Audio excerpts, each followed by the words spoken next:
out as much as I could. And I don't know how long my voice will hold out, but because I've come back with some bug or something, but I'll do my best.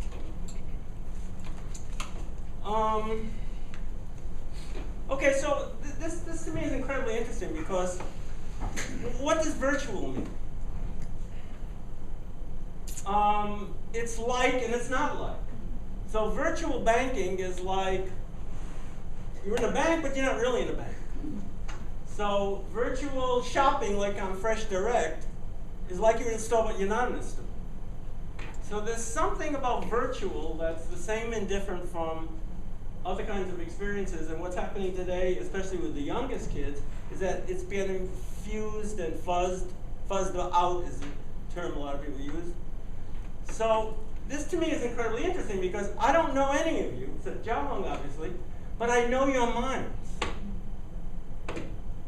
Don't you think that's incredibly interesting? That I know how you argue. I know what you accept in other people's work. And I know, and of course I have opinions about that, what you should and shouldn't accept. And I often wonder why you say what you said. Sometimes I intervene, sometimes I don't. So I've been talking to some of you, 3-4 months, and others maybe a little longer. And some of them, with Adrian here, I've been talking. We talked privately, right, a couple of times, and about her English and what her English was about. And so I know you, but I don't know you. Okay, so that's virtual. All right, it's like but not like. Okay, so that's why I wanted to meet you. And we could discuss that sort of thing. Okay, so I have a bunch of quotes. Starting off is a quote I've used many, many times, and this is very important. You can be better in English than my sister. I use my sister. And so no one's a native speaker of written academic, and I think oral academic, but written is clearer, academic technical writing. It's a second dialect for everybody, including me. All right? You can be better than most native speakers. Now, you will still do funny things with English in your speech, and we can talk about that, where a lot of that comes from. But remember, you can be better than my sister will ever be, and it's because she's never tried to write an academic paper. All right? Something like that. And by the way, I have very specific tests about that. Like, I have very specific tests. We used to test people. Someone would say, that guy's like a native speaker, or he's a native speaker. And Mike Long and I would go around saying, no, no, no. We had tests. Articles in English, phrasal verbs. We have certain tests, right? But I have tests here, too. One of the tests I have is called the conversely test. So if you can write academic English well, you know how to use conversely. You know that it doesn't mean the same thing as on the other hand. And then yet means something slightly different, and however is something slightly different. Now you may not be able to tell me what conversely means, and I can send you a file where I've really looked at it. I saw something in the New York Times today that beautifully uses conversely.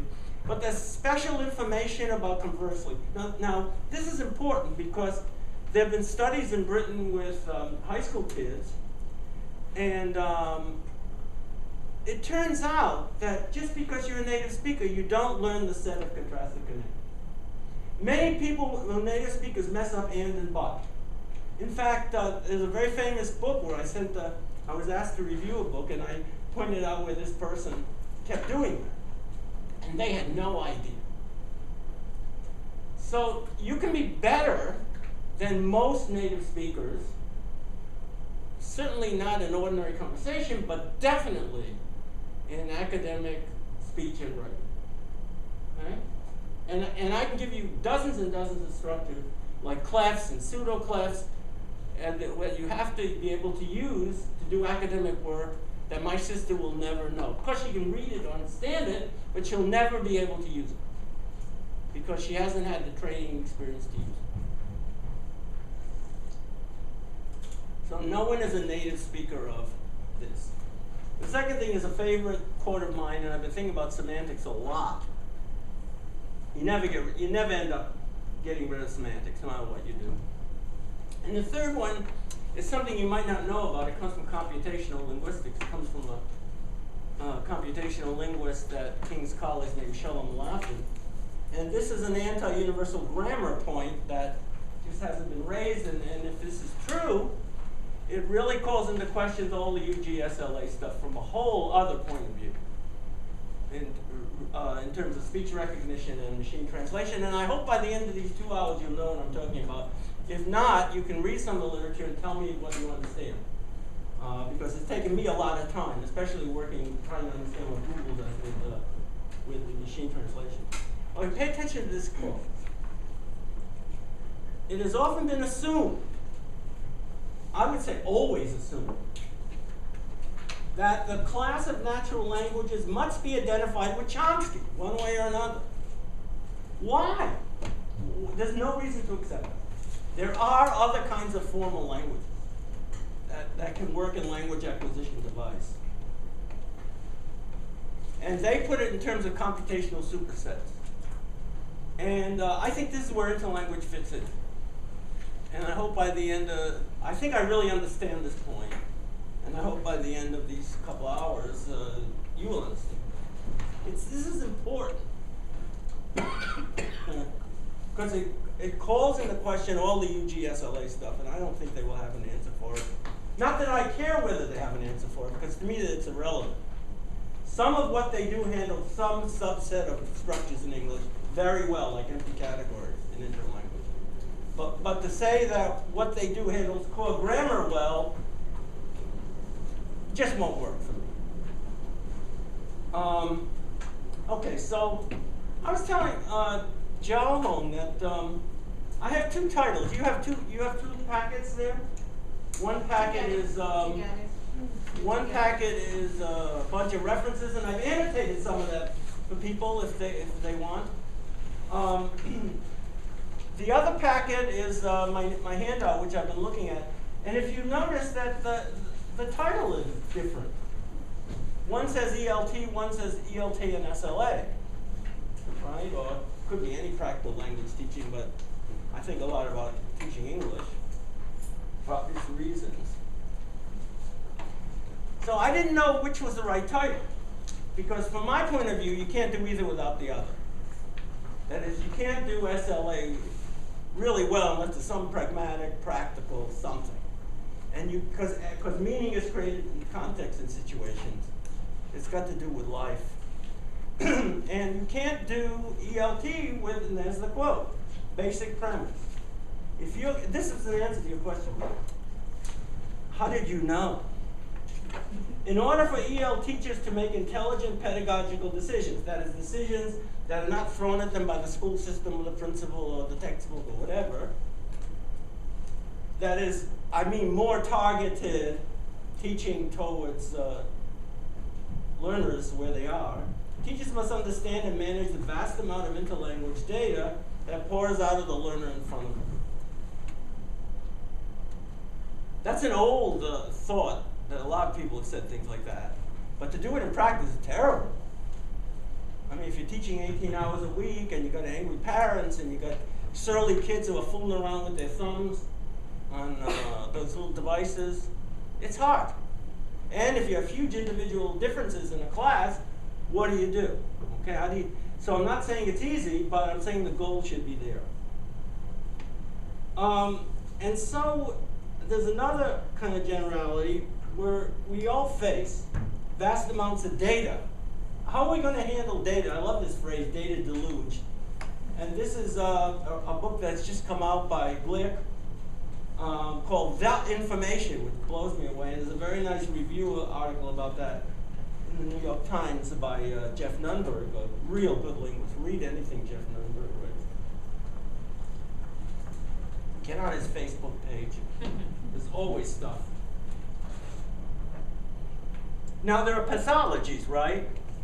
Teachers are going nuts with these kids and the devices. And I'm giving you some references. There's cyberbullying, which is no good. And of course there's something called Facebook anxiety. You wonder, well, what you put up on Facebook, who's going to answer, what's it like, and you go away and you have to come back. And preparing these thoughts, I realized I had Facebook anxiety. I had to get back. What I'm going to do this summer, actually, it's a yoga point. For 1 month, no machines. We're going to Italy, visit my in-laws, eat well, go up into the Alps. Forget it. No machines for a month. And if you notice, this is a low-tech presentation, because I don't trust technology. I don't trust banks. Well, you know what happened recently with what was it, the PlayStation platform?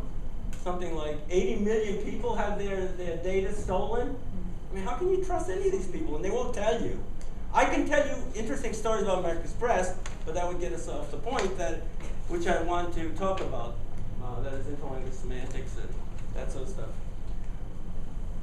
So we have vast amounts of data. How do we manage it? Each of us has to deal with that. And I have really a lot of tips on how to deal with that.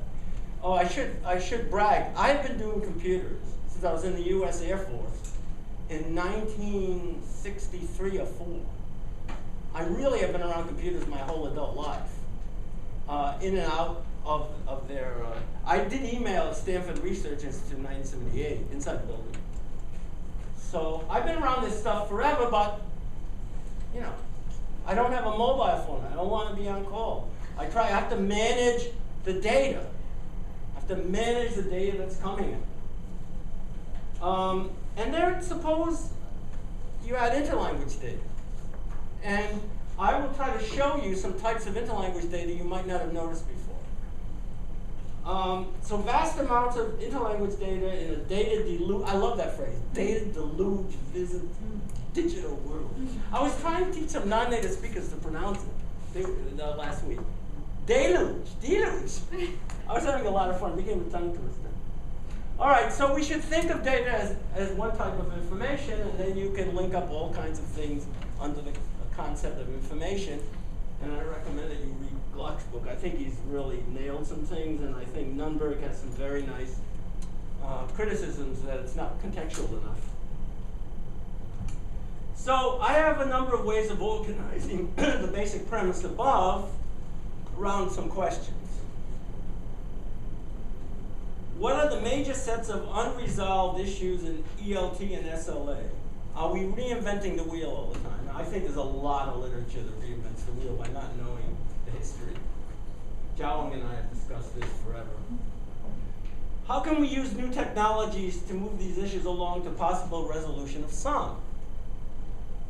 What are we lacking that does not allow us to settle some of these issues and take maximum advantage of such technologies? That is there a missing link? So these are the themes I wish to put forward in this. I hope it'll be a discussion. I didn't like somebody calling it a speech. I'm not going to give a speech. I wouldn't know how to give a speech. That's Obama with the teleprompter. That's not me. Okay, I think there are a series of unresolved sets of issues. And most of them have always been there. That's what amazes me. Every time I think there's a new issue, I go back, and except for the technology, of course, I go back and see that someone has even hinted at it. By the way, the only other person who's really doing this sort of thing is Terry Odland. He's always going back to Weinreich. I think. I don't know anybody else who's doing it. None of these issues can be resolved without serious interlanguage semantics. That's the missing link. Now, I hope you'll understand two things today. One is, what do I mean by a serious interlanguage semantics? And I've been giving hints on this on our discussions throughout the year. I think I've talked about a little of this. And the other, of course, is the technology, but not the technology in the sense of the iPad that you move the finger here and there and it's all set up for you. But what is this technology? How does it work? Programming is a lot different now. When I started, believe it or not, we had cards. And we carried the cards. You drop a card and that's the end of it. Computers are mechanical things. What we have now is mechanical computational machines. In fact, that's what we had in World War II that broke all those codes. Mechanical, what we have now is mechanical computational machines linked up with electronics. That's what we have. And they were developed independently until they began to get pulled together. So if anybody knows that there is a series interlanguage semantics, let me know. I can't find it. So maybe new media, predictive technologies are really wonderful. I hope I get a chance to talk to you about that. And I think they tap into serious interlanguage semantics that can help resolve some of these issues. So I disagree with a lot of you who commented in the last few days. By the way, let me tell you, don't ever quote me on this one. Richie and Batya are like 101. I'm somewhere else. Okay? I mean, that article, it's a term paper. I mean, don't believe the technology and SLA or technology and ELT related to that. By the way, there was one group of, I always go to TESOL, there's one group of people at TESOL I absolutely love, and that's the computer-assisted language learning people. They always get the most recent technology, and they do tutorials. So that's just a hint. I went to a tutorial this time on Google Maps, Google Earth, and there were some things I learned in there. So there are groups of people who have always thought about this. What they don't have is that they have no linguistics, for sure. And they don't have any theories of learning, but they know the technology, and they know their students, which is worth something, okay? Actually, it's worth a lot. Because once you talk to them, you find out they really do know a lot. Okay, so do you have the same pagination as mine? Okay, so move to the second page. Now, I have discussed this methodology in a book, Dialoguing with Founding Texts. And the important point here is not what I tell you about founding text. Everybody has to figure out what their own founding texts are. For example, Zhao Hong must have some sense of Chinese linguistics, and there must be founding texts in China that I know nothing about, and so that we overlap our founding texts, for sure, but they're not identical, okay? And I'm sure that's true for everybody.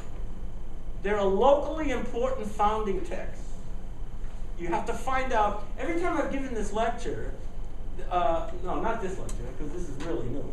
Every time I've talked about dialoguing with founding texts, that's all people can talk about. That is, yeah, what are my founding texts? They talk to each other about it. So you have to really think through and be very careful. Remember, information, deluged, your data deluged, okay? You have to manage this, and you have to figure out what your founding texts are, and you have to figure out a way to make them current. This is not history per se. I'm not a historian, I'm not interested in history, I'm not interested in nostalgia. I'm interested in trying to figure out what are the questions, what are the issues that were always there?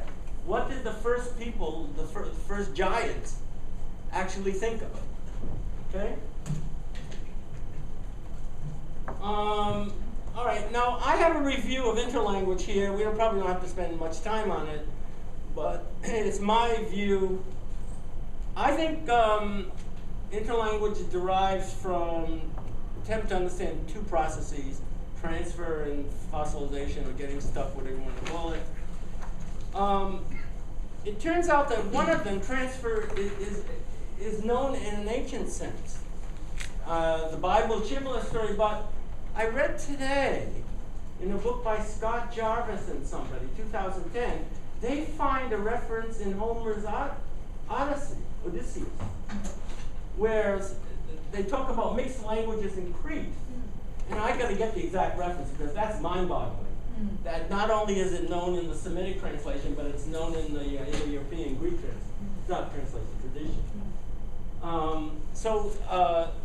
Scott Jarvis and Pavlenko. Yeah, they have a book that's very nice book. It's an unlanguage transfer. Conceptual transfer. Right. And in that book, which I was reading some of it today, I should reference them. I don't think I've referenced them. But they do come up with another ancient reference on transfer. I'll bet you'd find something in the Chinese tradition. Because how many ancient cultures are there? 5, 6, right? And Chinese is one of them. Look for it. I'll bet you'll find an old reference somewhere. Some dynasty. It's a daunting task. Well, no, well, you don't have to run out and do it tomorrow. But if you happen to think Sure. about it, I don't know. Transfer of Calligraphy. yeah, something like that. I can't believe this wasn't noticed with all the different dialects and languages in China. I can't, in what we call Chinese. I can't believe this wasn't noticed. So there must be someone who commented on it. Anyway, let me know if you find something, because I think that is intriguing. Now, I've just given you a bunch of references about transfer. I don't have to go over this. Weinreich interlingual identifications, the whole business about you make the same what cannot be the same. So if the Russian says type for type, they're making a palatalized T the same as an aspirated T, and it's not. But they're in their head, cognitively are making it the same. And so on. And Lotto, you probably all know about all that. So the interesting thing about transfer versus fossilization is that fossilization has no ancient any references that I can find. And that's a more recent discovery. And I think it's a real discovery. So when I say that none of the big issues are resolved, that does not mean we have not made progress. I think we've made a lot of progress in some areas, but it's piecemeal. I don't think we've settled things into fact. Weinreich and Nemser, for example, sources you should know, they have examples, but they're buried. They really didn't pull it out into any theoretical consequence. Now, fossilization or stabilization or the getting stuck, permanently stuck, is incredibly important. And Mike Long picked this up in his article.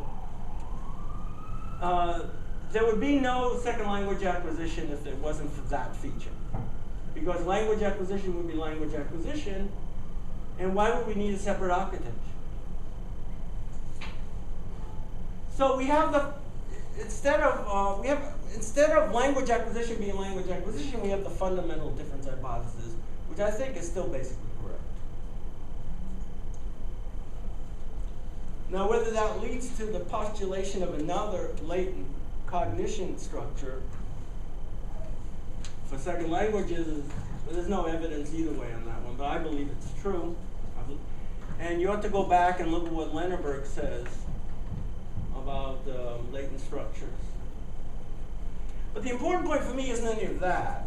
It's that if the fundamental difference hypothesis is true, no native language nor target language categories can be assumed in the creation of interlanguage. You cannot say that what somebody pulls out of their head and produces physically in writing or speech is the same thing that it is in a target. You cannot say that's a noun in interlanguage. You cannot do that. And people do that all the time. Most of the studies are flawed in one way or another because they use native language or target language categories. Now, this is not a new idea. Now, why people keep doing it, I don't know. Now, one of the big problems in databases with interlanguage, and I've looked at some very big ones, with Boping, Yuan Boping, I looked at a very large one of Japanese in Beijing, Japanese, Chinese in Beijing. And with the Ministry of Telecommunications, I looked in I think it was Osaka, I looked at Japanese English. And I've looked at the ones in Norway and France, and they all code interlanguage as if some of it at least was the target language. And you know where this leads. There's no such thing as error, right? That's what this leads. You produce what you produce. You call it an error because you don't like it, because it isn't convergent with something else that you have in your head. At least that's what I've always thought is correct. Now, the interesting thing about this is there is a central empirical fact, and that is that new forms always pop up when people look at interlanguage. And that everybody finds that is forms that are not in the native system nor the target system. And I can give you thousands of examples of that Everybody has found that, I think. Now, what this leads, now, there was a very important book that came out in the 80s by Peter Trudgill called Dialects in Contact. And he claimed, he was looking at, very empirical guy, he had lots and lots of data, and he claimed that Norwegians who have a minority dialect as their native dialect, when they try to get standard Norwegian, they produce new forms in Norwegian. And he gives many, many examples, and I assume they're true. So if interdialect and interlanguage are, remember this quote at the beginning, superset and subset formal systems? So interlanguage and interdialect are subsets of something larger. And I call that intersystems. And we got interdialect, we got interlanguage, we got interculture. Claire Cram, she's been here, hasn't she? She talks about C3. She calls it C3. I don't care what people call it, but she's got it. Sorry. But she's definitely got it. And I think that's what's going on in literacy. In fact, my view of learning is that people don't grab the target. It's a constructivist view. They create systems, they see some sort of target, or they perceive some sort of target, maybe what the teacher says or not, and they try to integrate what they know with that, what they can pull out of that target in the input. And there's a lot of good stuff in that. There's Jalmo stuff and Sugas, the interaction hypothesis. And there's a lot of good piecemeal work in that area. One of the nicest books on the interaction hypothesis is the Feshrift for Sugas. And I've referenced that for you. I think Mackey did that. So if the superset category is intersystem, what are the subsets? Well, some people talk about, like Elaine Theroux talks about learner language. Well, to me, there's a difference between learner language and a mature interlanguage. They're not the same thing. So those are both subsets of these intersystems. So there are many types of interlanguage. So what we don't have is a full typology of intersystems. But I think we can discover that. I don't think that's a problem. I think it's just working it out. And the key empirical fact is new forms. Now, I've said this for a long time, and people say, oh, you mean it's all interlanguage? There's no language? And I say, well, I couldn't possibly say that. That's my answer to that point. Okay, so moving on to, I come back to the idea that no one's a native speaker of written, academic, and technical English on the bottom of page 2, top of page 3. It's an intersystem of some sort. And I think your native language gets in the way sometimes. I don't know if you know about this, but there's a European English that Brussels insists is the correct English for grant proposals. And I know of cases where grant proposals have been sent back to Britain because the English is wrong. And that's not a trivial point. Okay, now my point about boundaries is that, as usual, they're not clear. Fuzz together is a term that a lot of, by the way, don't use fuzzy logic if something is fuzzy unless you know what you're talking about. Because fuzzy logic is really a very specific type of math, and it runs elevators and so on, and I don't know enough about it. But anyway, my point is that, you see that where I say boundaries, that form on the right means therefore, that little form of 3 dots. I think in symbolic logic sometimes, and I'll tell you why that's important in terms of propositions and organizing data for computer recognition. So beware of strict dichotomies. I think they're always false. Competence performance, learning acquisition, explicit. The one I don't like is explicit implicit, because the people who talk about explicit implicit talk about it as if you really know what is the most, this is explicit knowledge, that's implicit knowledge. That's not what's going on. And I've actually had arguments with some very famous people about this. If you bring in context, domains, and so on. And of course, monitoring, not monitoring is not a dichotomy. people monitor all the time. They monitor phonetically in terms of the nerve muscles. It's not an on-off thing. And another bad one is declarative procedural. That doesn't mean that there aren't prototypes of declarative knowledge and procedural knowledge, but to think you know you can come up with category boundaries is really just never happened. And a very important one for computers is context-free and context-dependent active meaning. So as usual, there will be mixtures. And I was told, I gave a lecture in Beijing where I gave 100 examples of what Americans do when they interdialect when they go to London. And I talked about interdialect. And people came up to me and said, I thought something was a language here in China, and it's really a dialect or reverse. Now, I don't know the Chinese situation any more than a couple of visits, so reading, so I can possibly comment. But I think this is true in Bosnia too, where I just was, that you get politically correct things that say it has to be in Bosnian, it has to be in Serbian, it has to be in Croatian, but they understand each other. There's one sign at Mostar that will blow you away. It's in all of those three languages. And if you, Sue Gass's husband was with us in this conference, and he was telling me that he looked at he's very careful, he's a lawyer, a very careful guy. He told me that he was really looking at the three signs differently, and they were absolutely minor things, maybe a cedilla or something. But politically correct, they each had to have, quote unquote, their own language. Now, if they're all understanding each other and it's all, and it's typical language stuff where you have a formal style and you have dialects all over the place, like in Italy, 80% of Italians don't speak what's called Italian as a native language. In fact, the big problem I have in Italy is that as soon as my family starts talking, they're not speaking Italian. They're speaking a Celtic dialect that has words. The one that got me was 99, where 9 in Italian is nuovo. Yeah. But neuf is kind of like French, and they say words like fusil for rifle, and so they have this Celtic substrate.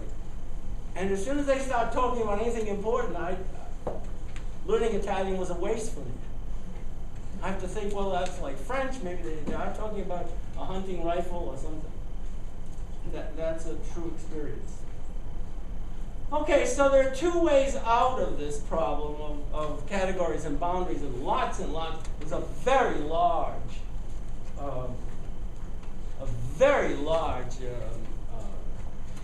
literature on categories and boundaries. And it goes way, way back into Aristotle and so on. But I think a very good way out, and the one that makes most sense to me, is the prototype theory of Eleanor Roche. That you have prototypical exemplars of categories. And then you have, as you move away, it's kind of like a triangle. As you move away towards other categories, it gets less and less prototypical. An example, of course, is birds. So you have a robin as the prototypical bird, and robins fly, so all birds fly well they know, and so on. And I think that's best. And there's another way out, which I won't talk about, is Bertrand Russell's categories of categories that include themselves. And that's an interesting one to play with. And George Lakoff has written a lot with the prototype theory in Metaphors. Metaphors We Live By is a lovely book. All right, so I think there are 10 sets of overlapping issues that can be reframed for current concerns. And of course, there are more. I just stopped at 10. And what I refer to in Roman numeral 4 is my founding text. Okay. And obviously, one of the most important ones is Pitt Corder's paper, The Significance of Linguist Errors. Now, Corder talks about the internal syllabus versus the external syllabus. He does not ask this question. but I think it's there. I mean, what sort of information is required for effective SLA in terms of the learner's internal syllabus? Now, we have no answer for that. And that's a very practical question, because a lot of people want to know that. A lot of parents want to know that with bilingual kids. A lot of people want to know that. And we as a field have no answer. Our answer is, well, it depends. And they don't want to hear that. Okay, and there are a lot of sub-questions there which I could go into. And then, actually, we'll go into some of them. Let's see if I can find my list.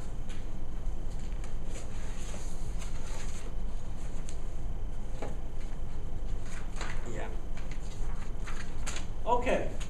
So we know that input does not equal intake. That's been known since the beginning. That is, students take in more than the teacher in the textbook presents and take in less. Right? Teachers go crazy here, right? I taught you that. But I wasn't ready to learn it. So the interesting way to think about input, I think, is editing. How do learners edit the input? It's an editing task, if you think about it. And there are lots and lots of very good suggestions. I like James G on this stuff. I think I think some of his examples with games, learning with games, and they're really nice stuff. By the way, there's a lecture online, if you go to the University of Ottawa website, of James G talking about this in a setting or something like that.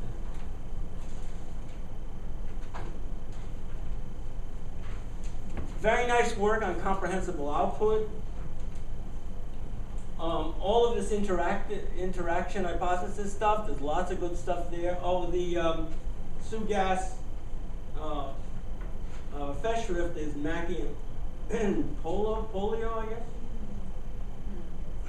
Okay, then everybody's been asking for the longest time what happens initially in the second language.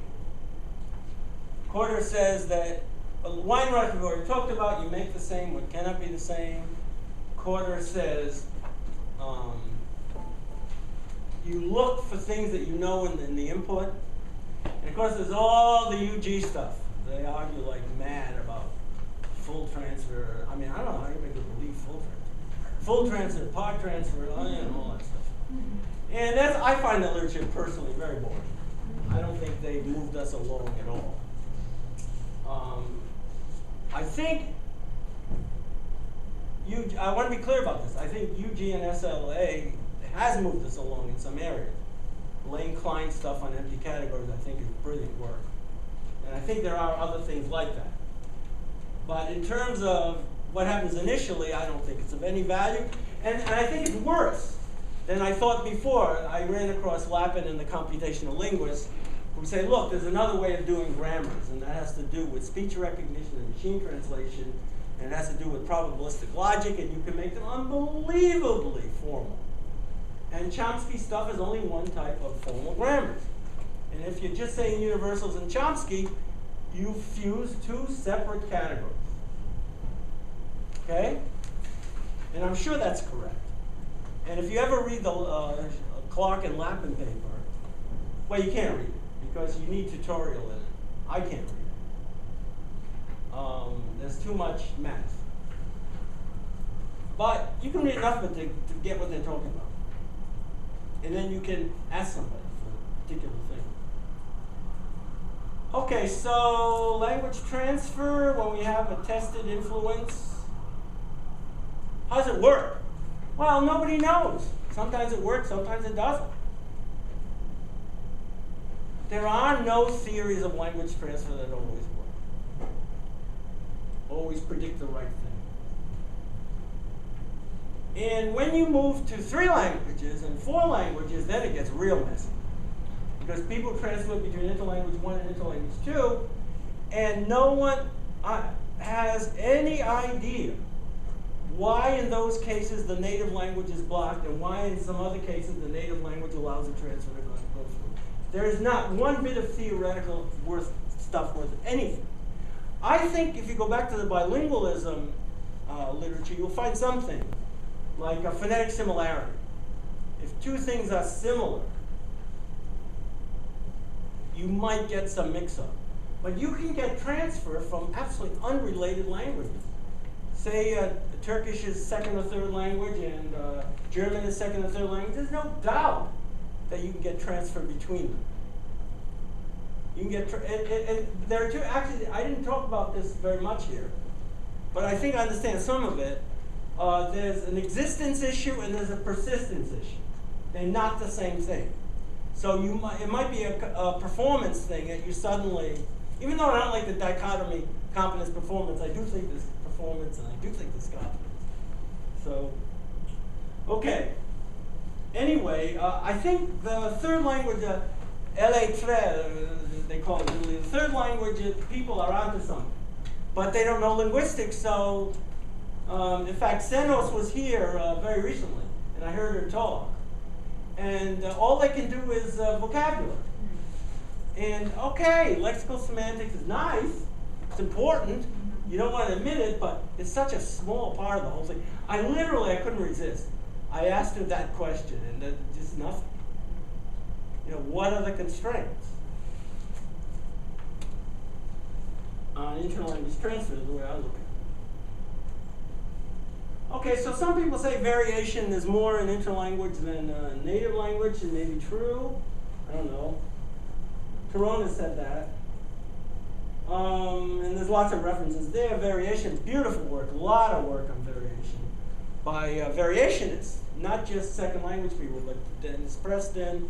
A lot of people are first and foremost Lebov type variationists. By the way, Lebov has said that, I think this is interesting, he doesn't like being called a sociolinguist. What he is a variationist. So variationists have been very good with SLA data from the beginning. Tyrone is obviously one. Dennis Preston, Wolfram has written on this, on SLA, variation in SLA. So there's a lot of knowledge about variation in SLA, no theory that I know of.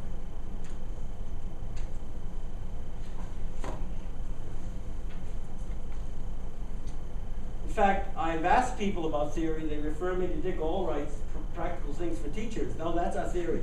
Hey, Allwright is good. There's lots of nice stuff in there.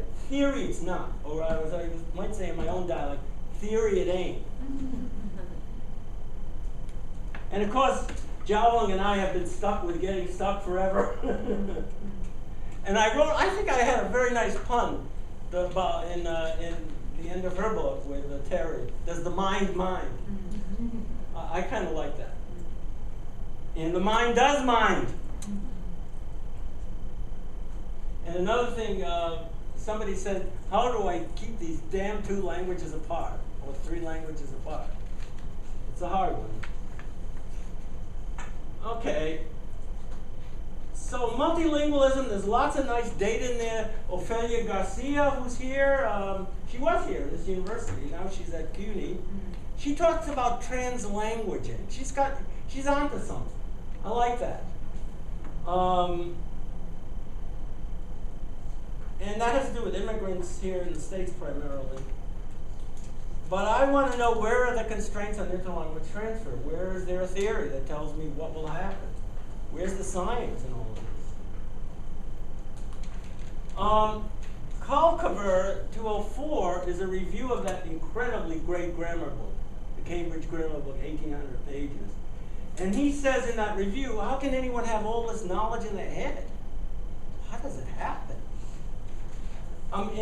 In Bosnia last week, I met somebody who was a speaker of several Turkmenic languages from Uzbekistan and Tajikistan, went to South Korea, got a PhD, speaks English, you know, in his work all the time, learned Bosnian, did Russian.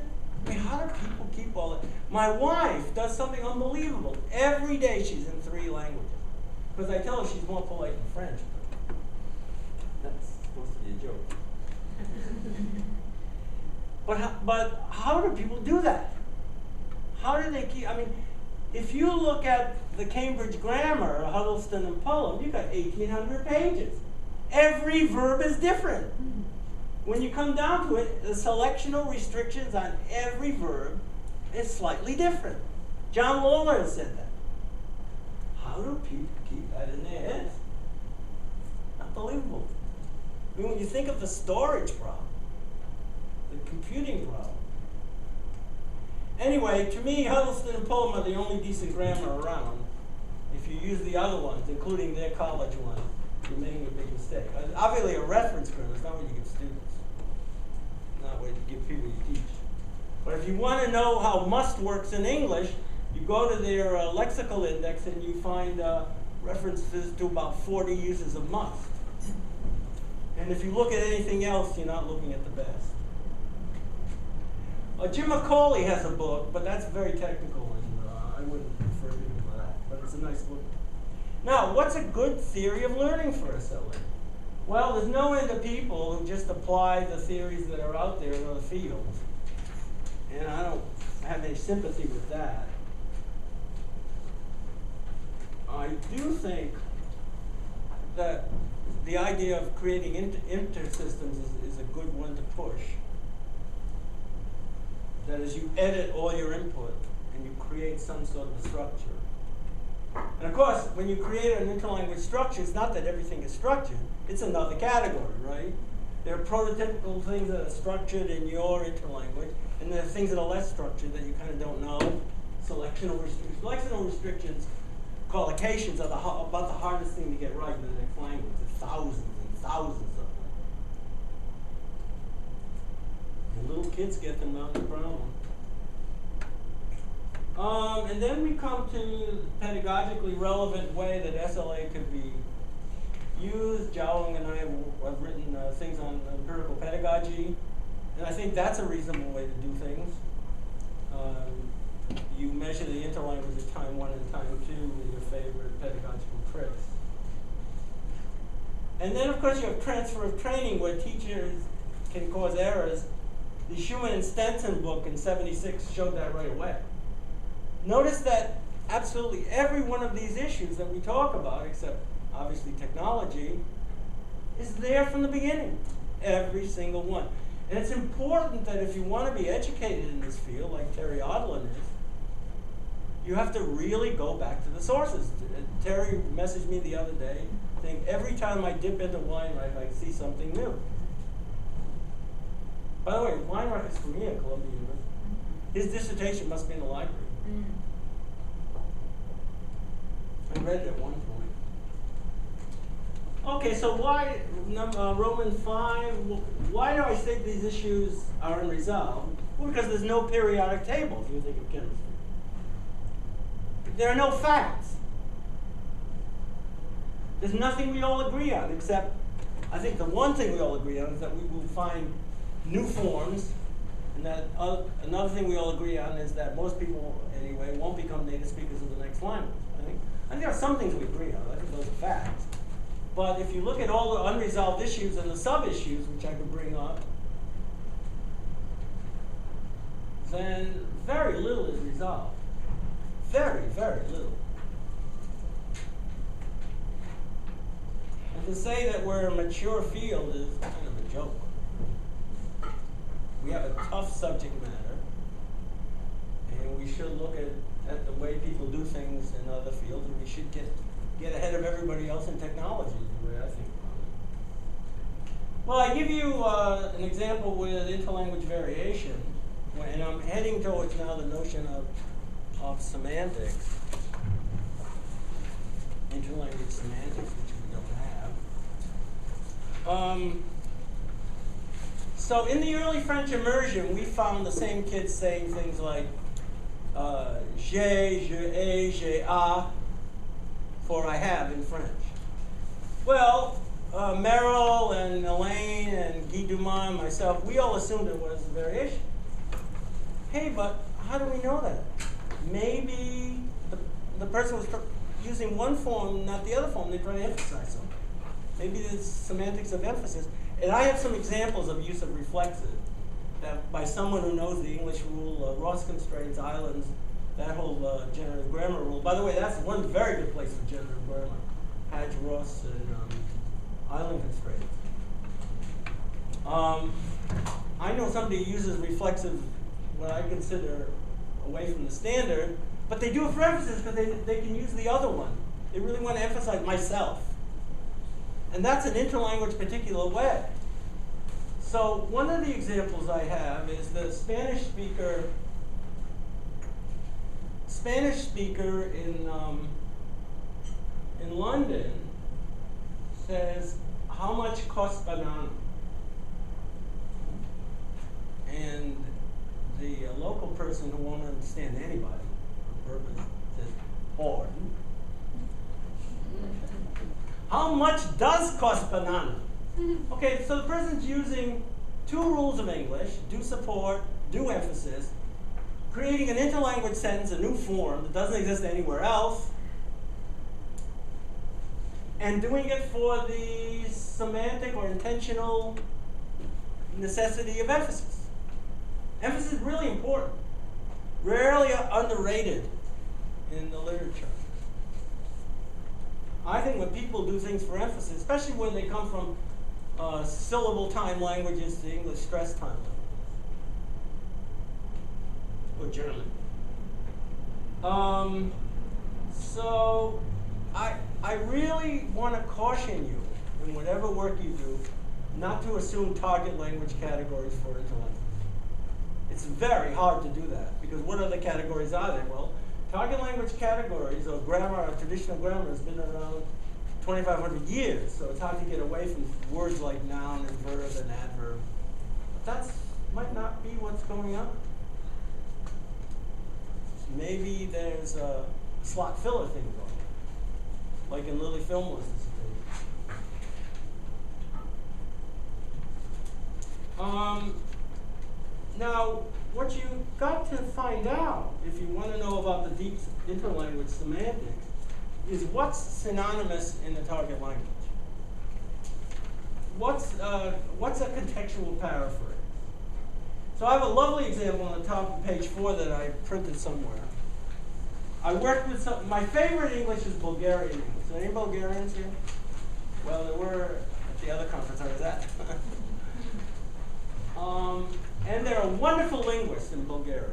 Tanya Kuteva, who's the one who's in the States, who's in Ilka. Anyway, I've worked with Bulgarians on some of this. Yeah. I've worked with Bulgarians on some of this stuff. And here's the kind of thing Bulgarians do, but I think other people do this in English too.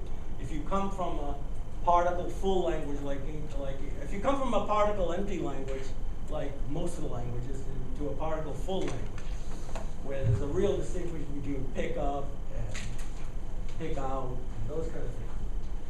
And the meaning is idiomatized. You know this, right? Dr. teach you English grammar?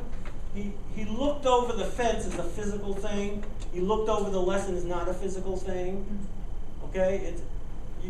When these things, and it's a parsing problem in computational terms. So look over the fence, but look over the lesson. Okay?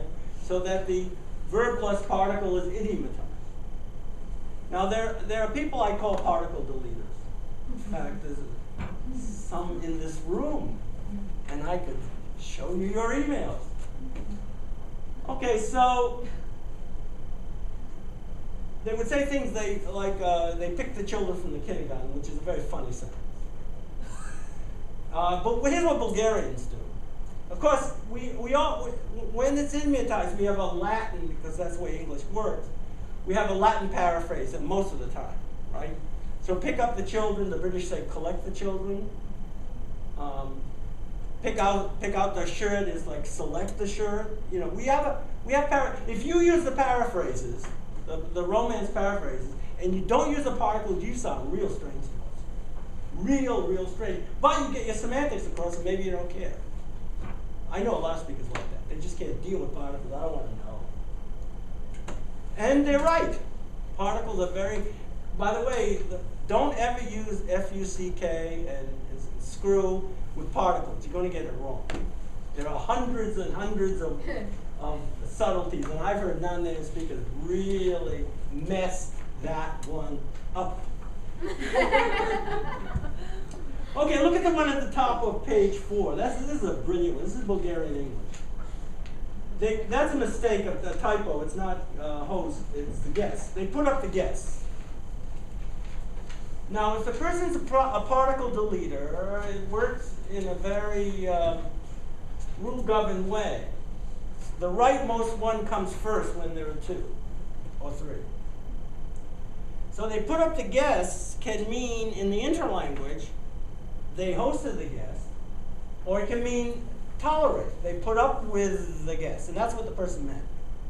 They put up with the guest. That is, they deleted, they had one of the particles. Now, if you're a particle deleter, I won't ask you to raise your hand. What you do is shift the semantics to the main verb, and that's what you do in your own language. It's an interesting kind of transfer. So this is a case, and there's lots and lots of this, where there's synonymy. This is what I mean by deep semantics. Synonymy relations. There's synonymy in the interlanguage, but not for native speakers in their version. Get that? This is an important example. Okay? Why am I doing all the talking? No one has any questions? All right. I'll go on.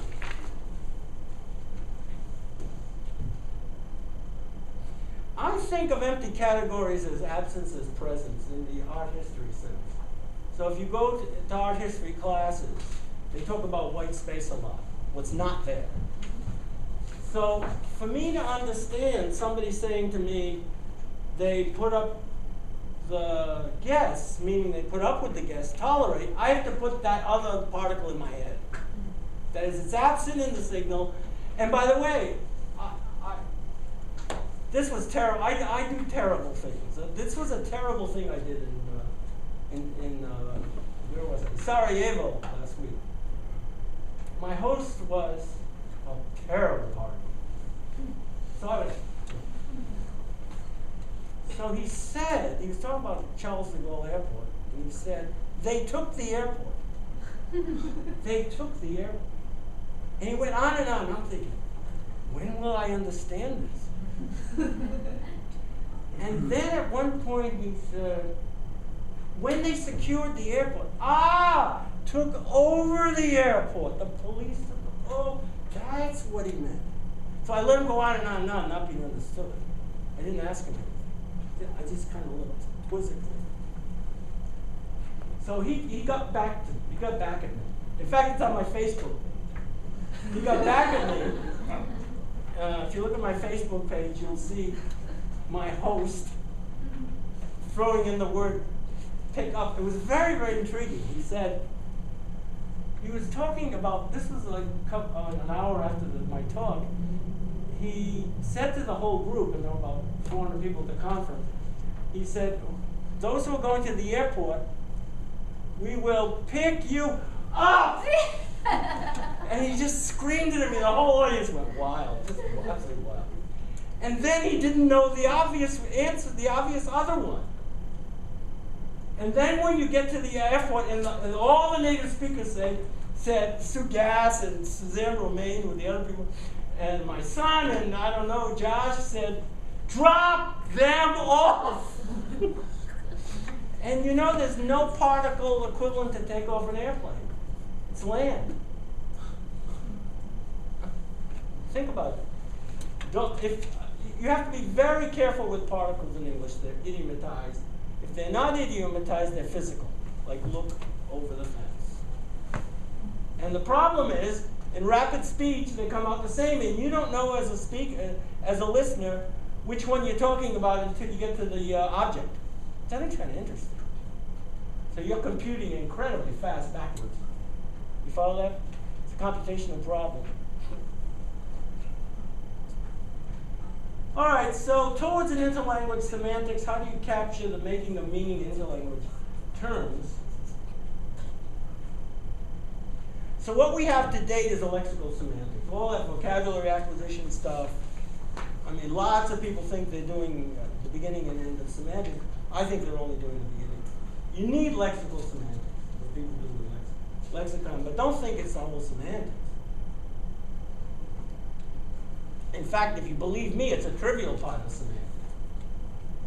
Really, what every word means. If you don't know what's going on, just memorize it. I find that very trivial. So I don't very much respect that literature so much. In terms of their claims, I respect it in terms of their empirical work. There's a lot of good empirical work. All right, so I have two suggestions. We get an underlying interlanguage semantics in terms of propositions. Propositions are well understood in logic and computational linguistics. Then we move from, we have to start with interlanguage intention. So the person who said they put up the guess, what were they intending to say? If you don't know that, how can you say how can you look at a sentence like they put up the guess and say they don't know phrasal verbs? So you have to know their intention. The obvious problem of gaining access to interlanguage semantics is the same as asemantics, nothing physical. There are no sounds, there are no forms,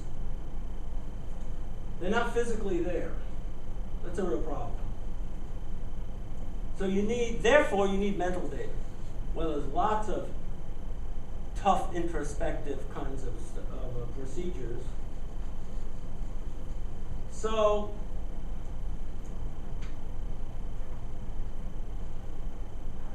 here's a bunch of premises, and I think you have to believe in this before you can go on.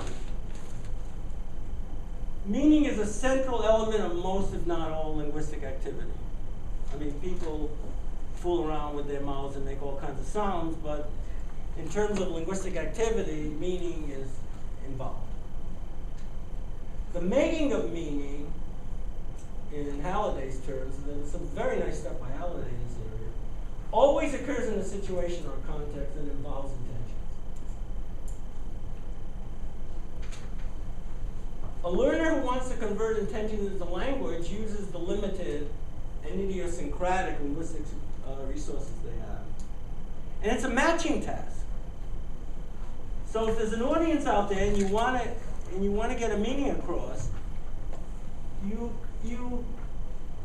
are trying to match what you produce to what you think they'll understand, right? And matching tasks and searches, there's a lot of good computational stuff in matching tasks.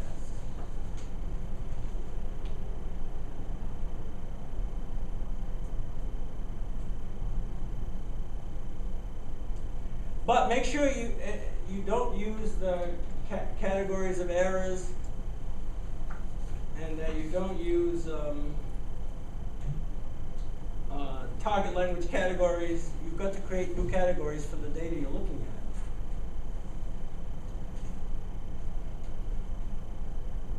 at. Because there are fundamental differences.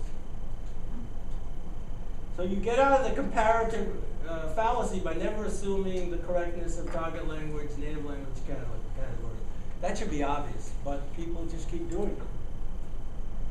All right, here are some of the things that deep semantics must include. Presupposition, entailment. Entailment is a very important one. What is implied by a particular sentence and what is not. In speech act theory, there's been a lot of that stuff. Can you pass the salt entails a request for the salt. It doesn't entail, do you have the physical ability? Unless you want to play a joke. By the way, it's particular verbs. Grice is really good at this. Grice, Searle, those kind of people are really good at this. So, non-native speakers mess up in English, see and watch all the time. So, if I say, can you see the clock, that's basically, it tails what time it is. But if I say, can you watch the clock, why would I want to watch it? I mean, somebody going to steal it? So it isn't every verb of seeing that has that entailment. But entailment's a really crucial, and so are implicatures.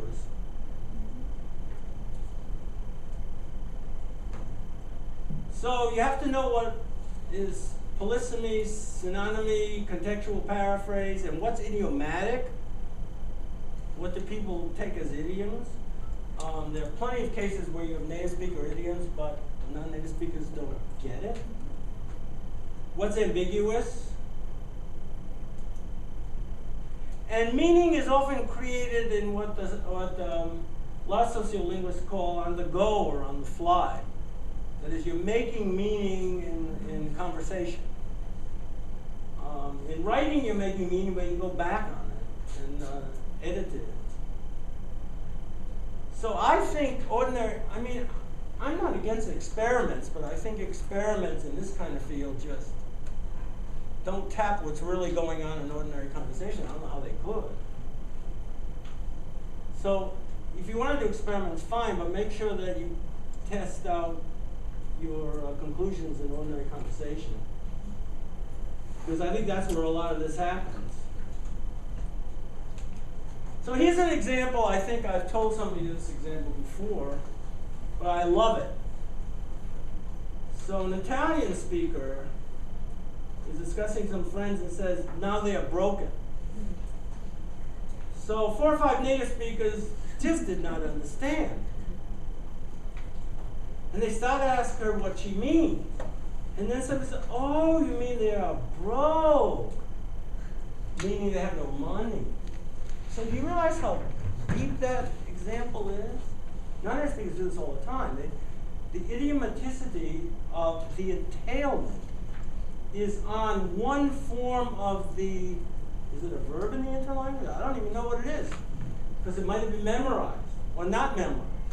Or maybe what the person was doing was taking the meaning from one form and transferring it inappropriately to another form, thinking that break is break is break is break, but it's not that way.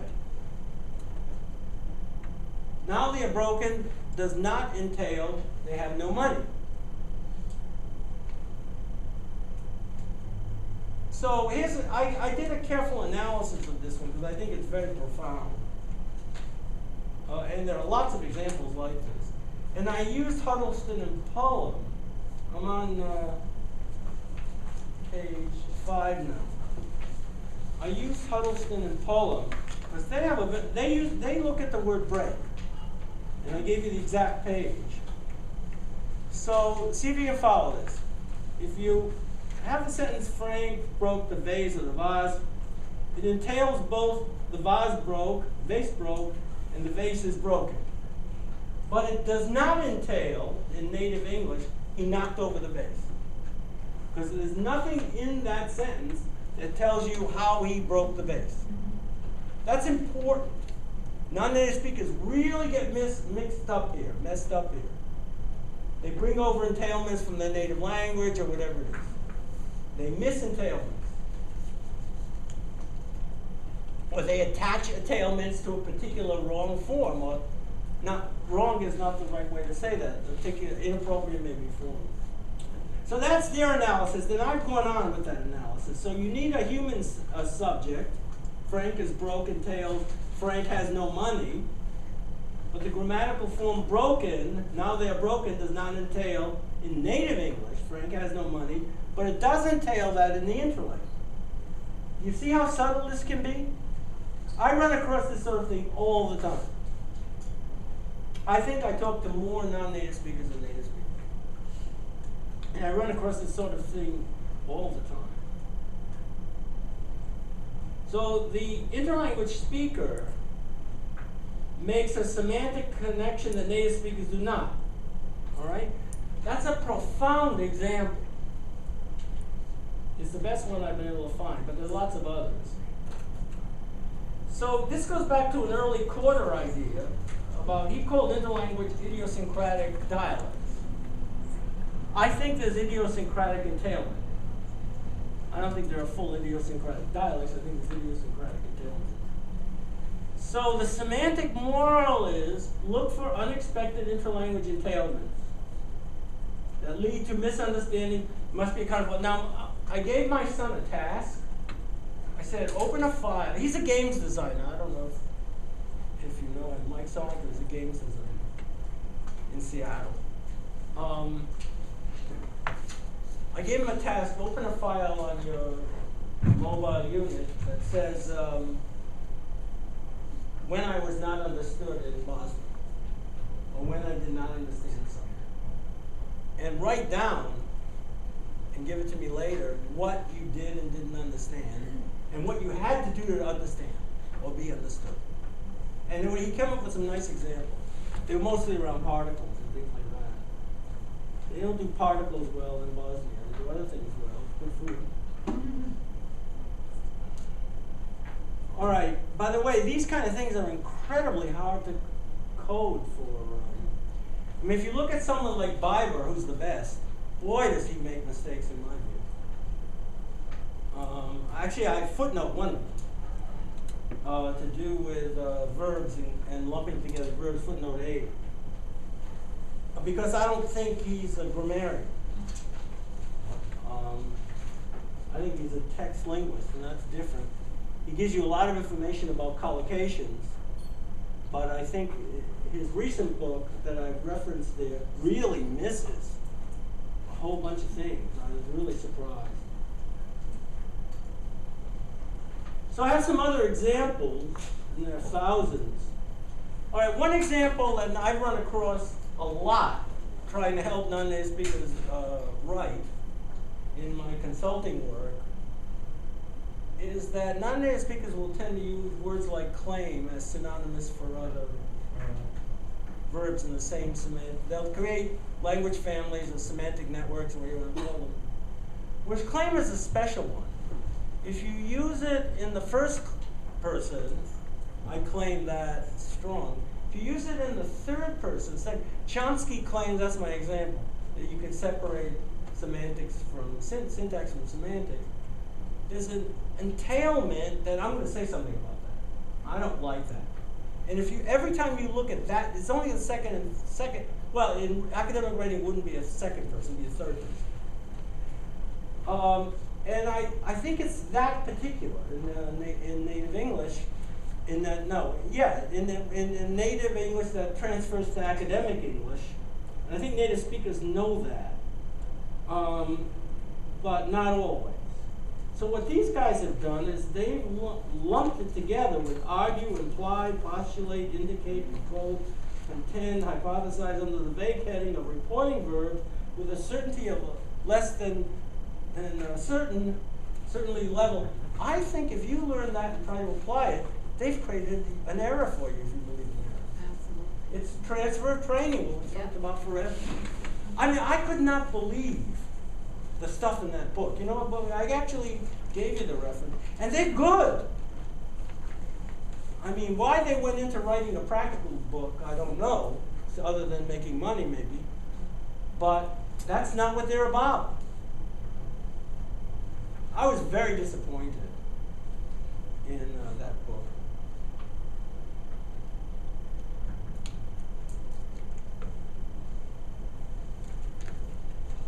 So, word specific like claim in academic English, there are lots of examples, I give you lots of examples of that.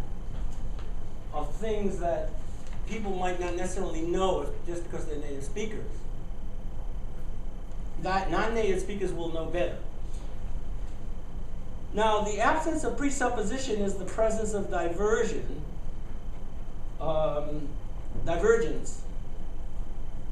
So, transmission has a specific purpose. Used to fix the transmission, you're talking about a car. There's lots of stuff like that non-native speakers don't necessarily know unless they're around cars all the time. They could learn the word transmission first this way. Then every time they'll hear transmission, they'll associate with cars. This is not what's going on either. Now the next one I really like is the striving to show emphasis. This is something interlanguage speakers do all the time. And so the person says, you got to get the context here. Remember, because meanings are always situated. You put myself in this terrible situation. Now this person knows the English rule. It's Ross's Rules of Islands. And if you look at the footnote, of, you cannot say you put myself in this terrible situation that is inside of what's grammatically called an island, that is a constituent. You cannot use reflexives in that way. It's a very complicated rule, but native speaking kids learn it at age 3.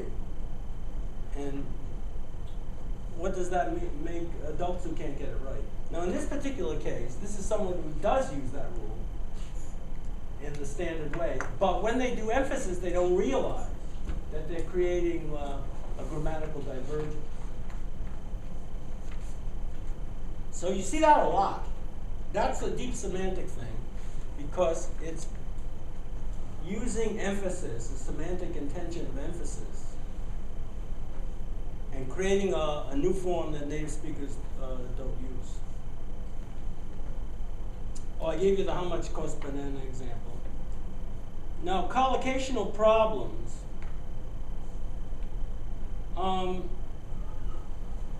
This is a very old example with Weinreich.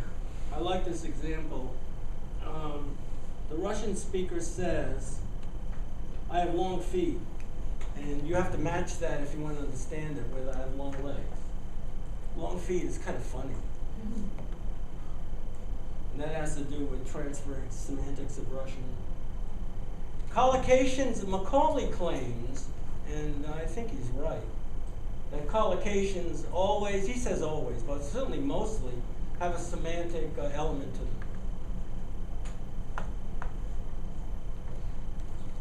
I mean, there's all the particles like throw it away, meaning away from me.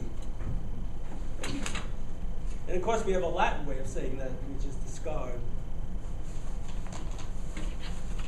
I have to get a cough drop, excuse me.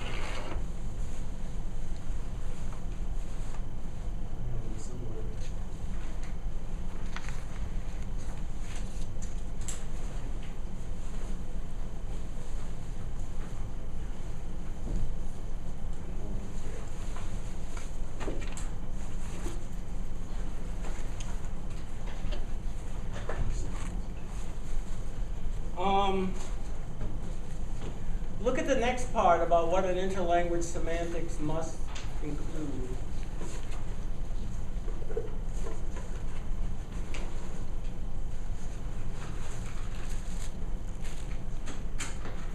Now, one thing I haven't talked about is information packaging. In Huddleston and Pullum, they have a very long chapter on how that works. No, I haven't. Huddleston and Pullum have a very long chapter on information packaging. It has to do with the ways information is put together in a sentence and discourse. Halliday type linguistics does a lot of this.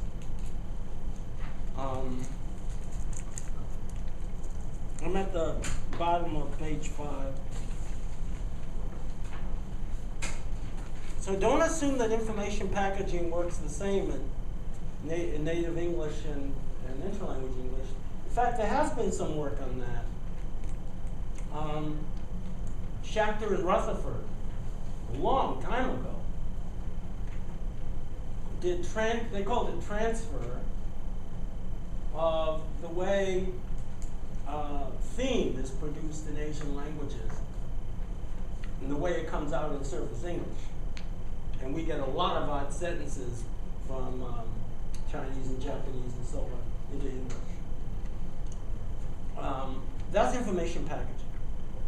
New information, old information.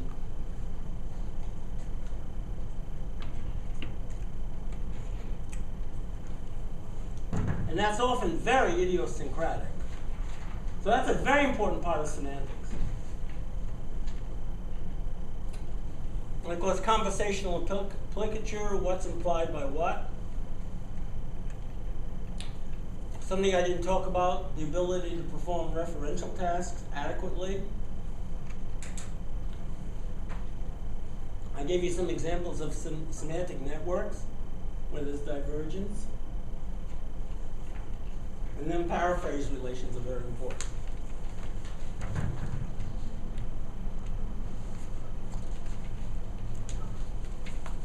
And now to the last page.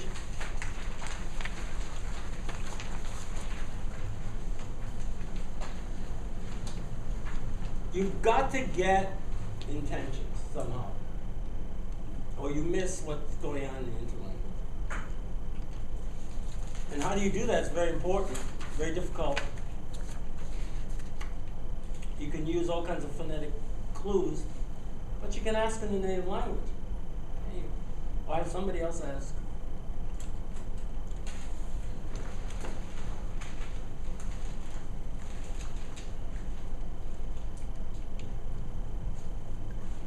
And remember, the real important thing is what happens on the go, on the fly. And I always advocate bottom-up research. Don't superimpose categories on your data. Have in the back of your mind what the possible categories are, sure.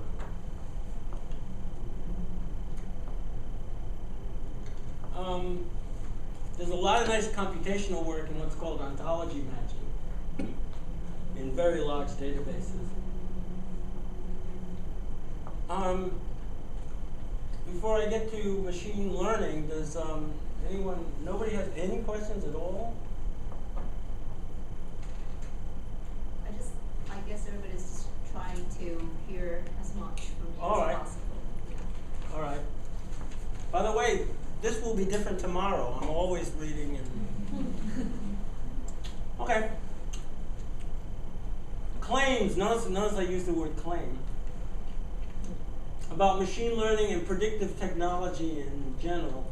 I am enthralled, as I say here, with the potential of predictive technology. I think predictive technology is very, very important. Actually, you all use it. When you type in a couple of words in Google, a list drops down.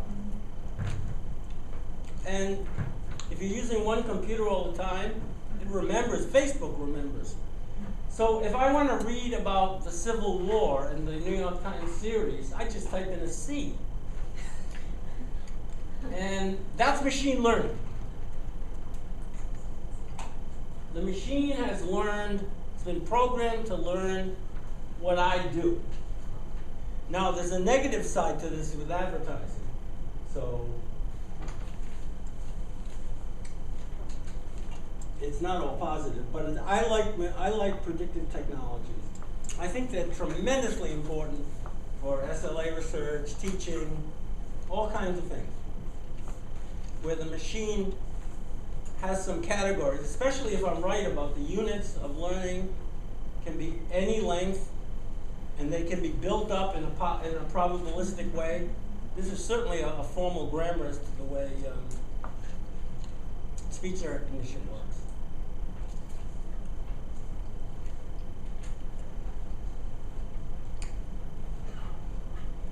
Now, there's a company, and I gave you I like commercial startups.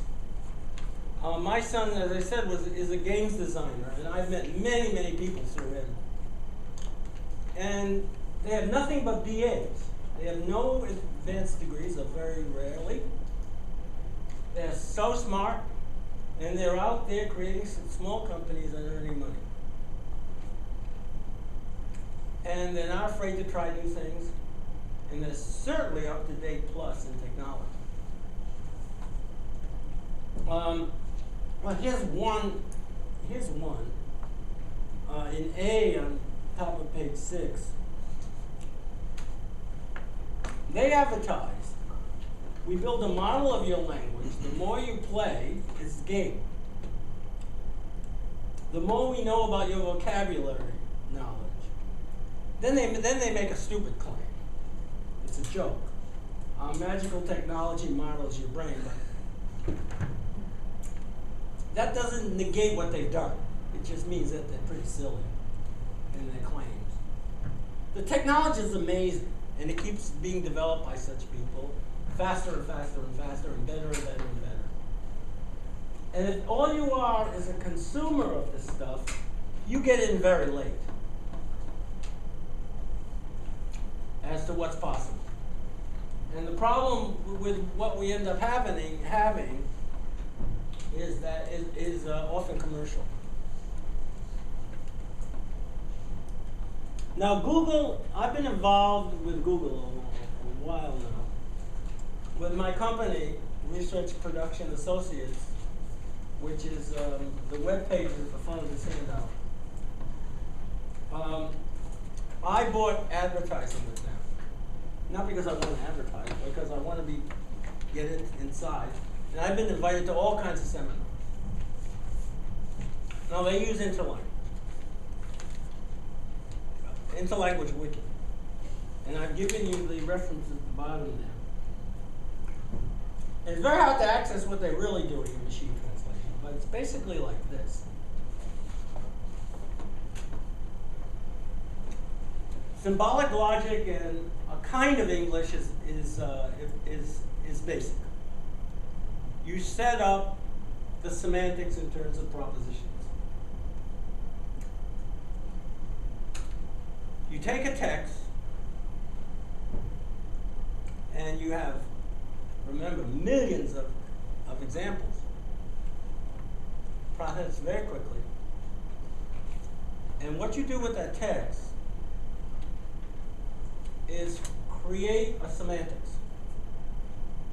in symbolic logic terms. Then when you want to translate into the next language, you don't go from language to language. You go from symbolic logic to the next language. And that's what they call interlanguage.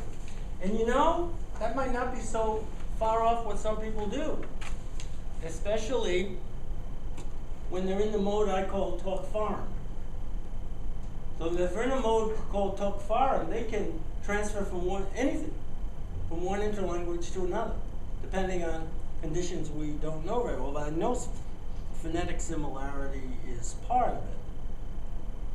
And I assume that they probably would have a finite set of propositions or possibilities. And because of that, perhaps the machine won't generate what usually people would call, a wild grammar, because everything will be just generated within that set of possibilities. I don't know, but what I do know is that the categories keep growing. As they get more and more processing power, the number of categories is not difficult for them to increase.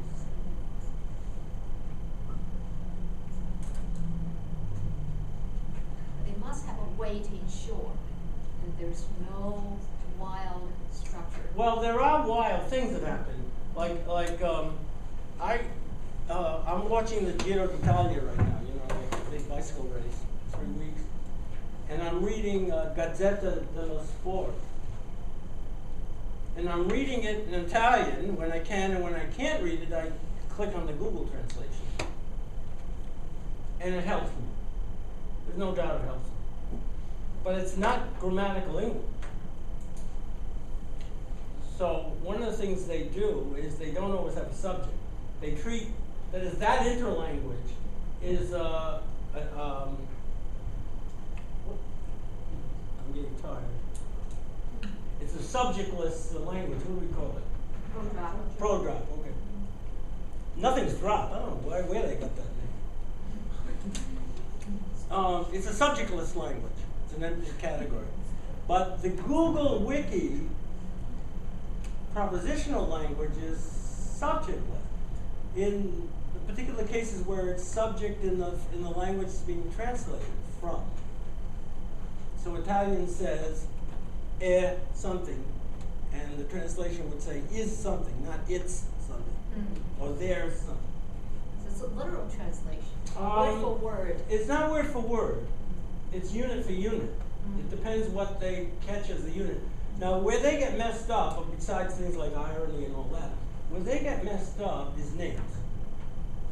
If the name is the same symbol as a word, like Mike Long always comes out long, L-O-N-G, but it doesn't come out as a person. Okay? They get really messed up there. But predictive technology allows in machine learning, it allows you, that's why it's good to keep working on the same computer. Like, whenever my son comes from Seattle to my apartment, his Apple Mac immediately not only recognizes my network, which he never has anywhere else, but the password's in there. That is, the memory is amazing. It cuts off a lot of other possibilities. It's predictive. And what computational linguists do now is work on machine learning.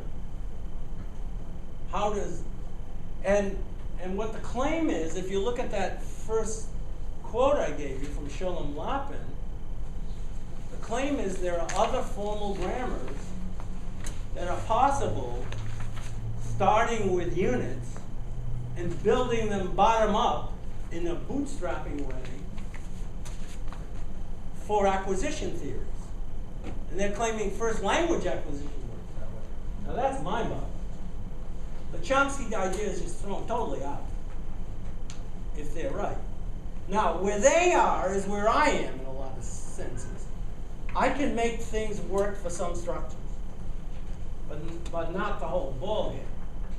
So I mean, if that's the case for everybody, I mean, is it logically possible that certain kinds of generative grammars are great ideas for certain kinds of structures, and certain kinds of dependency grammars are great ideas for other structures, and so on and so on? Well, I don't know why that's impossible in principle. It just implies a lot of ability of storage and processing power.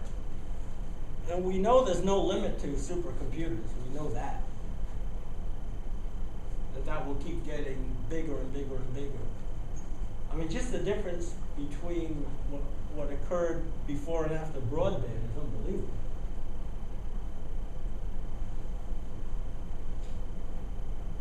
Now, the real problem is that second language acquisition, if we're back to that, is a complex system. But I think that's what people like Nick Ellis call it. But I think it's a series of complex systems. And the real problem with complex systems in computers and everywhere else, because a lot of this stuff works. There are some fields that are really good at this, like the medical field is very good. A lot of money there, obviously. Is the coordination of information. How do you take remember, we're talking about information. We can be talking about interlanguage forms, we can be talking about something visual, and on and on and on. It all becomes types of information. That's why multimodal is a good idea. So how is all this information coordinated? Either in a brain or a computer or whatever. And here's there's a conference on optimization of complex systems. Mimetic computing. You all know what memes are? Memes are cultural concepts. And the idea is that there's an evolutionary aspect to cultural concepts. And mimetic computing tries to capture cultural semantics. And there's an engineering journal called Mimetic Computing. And they have I don't know why I get this stuff, but in my box they wanted me to write a paper on optimization of complex systems. Yeah, right. Anyway, there's a special issue of mimetic computing. I've given you the references at the bottom there, I think. So they have a very nice description here in number C on page 6.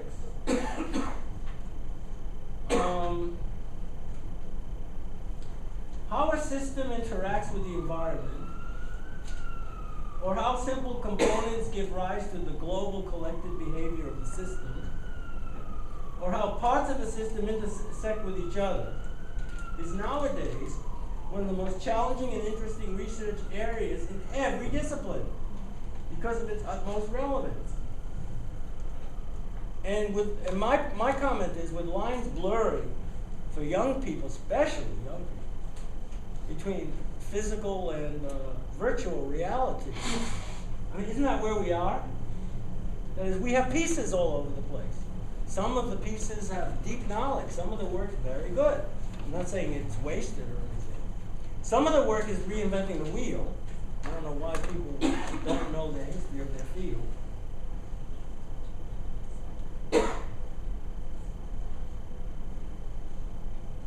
So, what Clark and Lappin are talking about is a bootstrapping view of language. And if you've heard of Levelt, he's pushed that forever. But they have it as a formal system. That's important. As an alternative, see, fuzzy systems before these guys, you could say there's science and Chomsky and there's the other stuff, the soft stuff. But that's not true anymore. Computer people are into semantics of all kinds. And they realize that grammatical rules and parsing and all that stuff from traditional grammar doesn't work very well. What really works is you find out what the units are, and it's all probability. And the formulas are incredibly complex. I mean, I've seen them try to make a program work, and it's beyond me. So, ontology matching, ontology just means the basic units. They argue on formal grounds for an initial classification of linguistic items by language learners, and for us it would be influenced by the language transfer concerns I talked about. And then there's matching. It's a well understood computational process, matching. I mean, anytime you do a spelling check is not about spelling, it's a matching program, right? Because you can mess it up. If you add a wrong word, you will never, in that spelling program, get that. If you add a wrong spelling to your so-called spelling program, every time it comes through, it will match as being, and it will be coded as being spelled correctly. You follow that? I mean, you've all done that, haven't you? It says add, and you add an incorrect spelling, well, you've set up something that's matching. That will never catch that thing going on. So spelling programs, I mean, they're really misnamed. They're not spelling programs, they're matching programs. And that computing has been well understood a long time. And I think a lot of what we do is matching. I mean, if you give an introductory lecture, you try very hard to match what you know to what you think your audience knows, but in simple steps. Now, I know that you've gone through a year, if not more, of second language acquisition, ELT talk and thought, and I haven't done that. I've talked to you, I've tried to match what I know and what I've learned in the last couple of years to where I think you are, and how do I know that? Well, I've been reading your emails for months. You see, that's a matching task. And I think if you think of an awful lot of what people do as a matching task, I think you will understand a lot of what's going on. Oh, I think that's enough. Thank you. Your mind is as sharp as ever. Well, thank you. Amazing insights, lots of insights. I really enjoy what you said about the current status of SLA research. I think the issues that you laid out there are the basic fundamental issues, and you're so right in saying that not much progress has actually been made in terms of the general understanding of those issues. But this is not to say that the work that's been done is wasted, but no, they're just all over the place. They're bits and pieces. They don't actually lead to a coherent theory. And I think that a lot of that's the fault of the researchers, that they knew their own history, like Terry Odland. Right. They wouldn't be making these, they wouldn't be reinventing the wheel. So what That's people right. tend to do is they tend to do an experiment, and it might be very nice. And then they say what it all means, and they don't relate it to fundamental questions. Your emphasis on interlanguage semantics is just so important, because that's really, I wouldn't say the key, but it's certainly an important aspect of what we should be doing. Well, it's To certainly get a good understanding yes, of SLA and to move the field forward. it's certainly, if you're looking for a dissertation topic. Oh, we have someone in this room who has actually done some work on interlanguage semantics. Okay, who? Yeah, Monica, who is not in the current advanced SLA class. She graduated last year. She worked on What did you do, articles. Monica? What did I do? I looked at the acquisition of articles, English articles, by speakers of Slavic languages that don't have them. And what happens? What meaning do they transfer? What do they want to express? Well, you're in the right ballpark with intentions. What Slavic languages did you look at? Polish, Russian, Czech, Slovak. Yeah, some of that would apply to Bulgarian, I'm sure. Well, Bulgarian has Yeah. some types of, they mark definiteness in one way, so I excluded it. Oh, I see. Yeah, I didn't. Well, it sounds to me like you're on the right track. Are you publishing it or making it available? Well, you Getting should. there. Getting there. Good for you. And the other thing that really liked is what you said about the categories. Don't superimpose categories. Don't use target language categories to help you analyze interlanguage data. The categories need to come from within. That goes all the way back to what you said in your 1972 paper, interlanguage needs to be, it's an autonomous In its system. own right. It's an autonomous system. It needs to be looked at in its own right. Yeah. Yeah. And unfortunately, not much progress has been made on that front. And what we've seen instead is more and more things are imported from elsewhere. So there's a more and more superimposition, if you will, than looking at the system itself, trying to understand what's happening there. Yeah, I think we made a mistake in this field. We actually Mike Long pointed this out to me, and I think that he's right. That we left descriptive interlanguage too quickly for hypothesis testing. Absolutely. That Yeah. I'm not against hypothesis testing. I mean, sometimes it's all, but you've got to have a real solid database. A database, and we don't really have And a we solid don't have it. database. That's right. We don't have it. That's right. And I think this scenario is perhaps in a large part reinforced by journal editors who want to see one-shot experimental studies. They don't really, well, maybe not, they don't really like descriptive studies. By the way, in classical structural linguistics, they used to have monographs of American Indian languages. And so someone would go out in the field in the Northwest and get one of the Salish languages and really say what's going on. I always thought that would be a good series for interlanguage. That is a series of monographs. That's right. But you need a lot of money. You have to support people.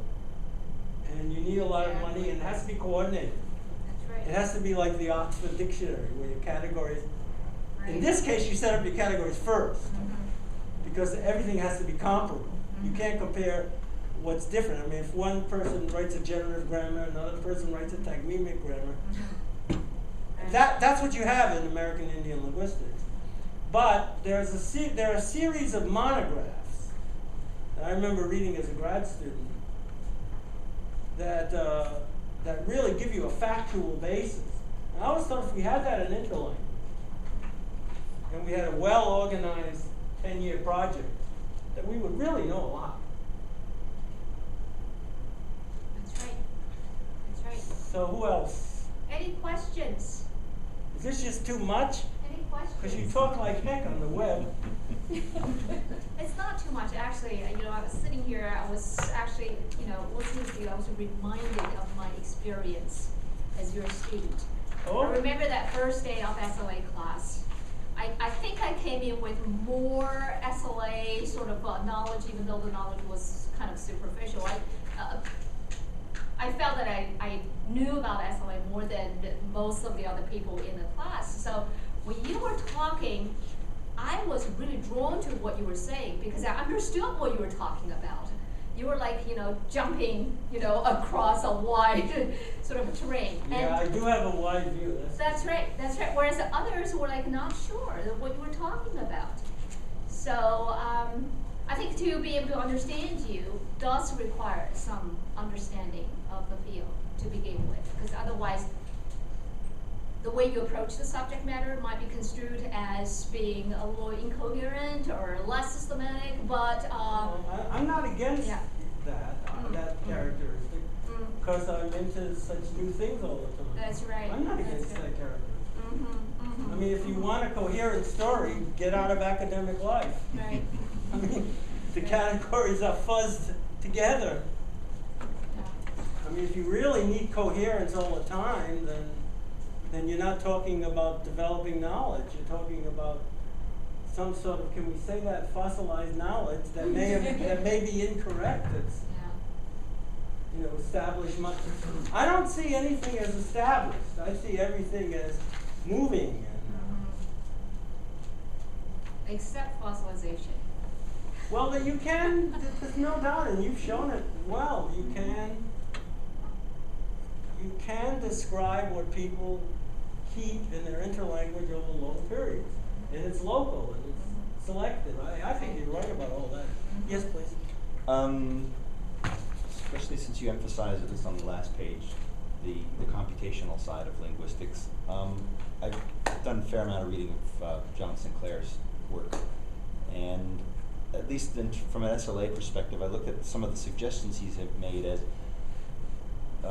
he talked about axes of patterning, that in order for one to understand language, one has to understand patterns of collocation, colligation, preference, and prosody. And I look at that as that is the thing that is, when a language learner approaches the task, that is what's being learned. That is one of the things. That is one set of things that's being learned. Yeah. And I kind of just added one more to the list, which was your talk of entailment. Yeah, please. Because so it's where do you see Sinclair's work in terms of the vocabulary that you seen stuff? I'm trying to remember what he did. He's one of the founding texts for computational linguistics. Yeah, I know. But his ideas are crossing over. I into know I've mainstream heard him linguistics as well. lecture. And he's also got a nice place in Italy, from what I understand. Well, you can't go wrong there.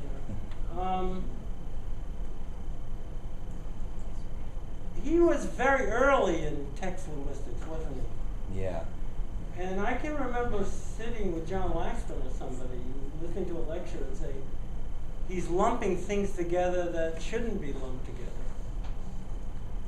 in terms of his categories. But I can't remember any examples now. It's been a long time. I don't know, maybe he's worth